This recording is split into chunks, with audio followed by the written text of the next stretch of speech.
మీరు కొత్త పార్టీ పెట్టిరు కవితక్క, ప్రజలందరూ మీకు సపోర్ట్ చేస్తారు, చేయరు అంటలేరు. ఎందుకంటే మీరు గతంలో బీఆర్ఎస్ పార్టీలో ఉండి మిమ్మల్ని సస్పెండ్ చేసినాక మీకు ప్రజల దగ్గర ఆదరణ పెరిగింది, మీ ఎంబడ నడుస్తారు ప్రజలు, నడవరు అంటలే. ఎందుకంటే మీ కల్వకుంట్ల కుటుంబం చేసిన అన్ని అవకతవకలు బయట పెడతారు కాబట్టి కంపల్సరీ మీకు సపోర్ట్ చేస్తారు.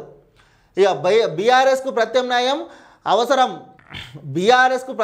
అవసరం, కాంగ్రెస్ బీసీ ద్రోహి కల్వకుంట్ల కవిత.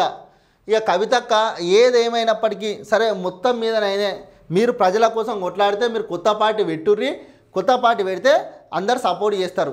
కానీ ప్రజలను ఈ కార్యకర్తలను రెచ్చగొట్టి గద్దెలు కూల్చుర్రి, వాళ్ళ మీద దాడి చేయర్రి, ఇలాంటి మాటలు మాత్రం చెప్పకుర్రి. ఇట్లా చెప్పి కార్యకర్తలను ఇబ్బంది పెట్టకుర్రి.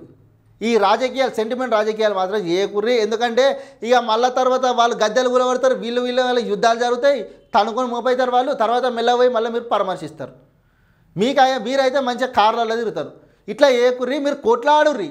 యావత్ తెలంగాణ రాష్ట్రంలో గతంలో మీ అయ్యా ఎట్లా సావునోతో తలకాయ పెట్టి తెలంగాణ ఉద్యమం కోసం కొట్లాడినో మీరు కొట్లాడుర్రి. బీసీ రిజర్వేషన్ కోసం బీసీలంతా ఏకమై మీ ఎంబడ నడవరని కాదు, నా ఎమ్మెల్యేల మీద ఒత్తిడి తీసుకురారి, కేంద్ర ప్రభుత్వం మీద ఒత్తిడి తీసుకురారి, మీకు సపోర్ట్గా తెలంగాణ ప్రజలందరూ ఉంటారు.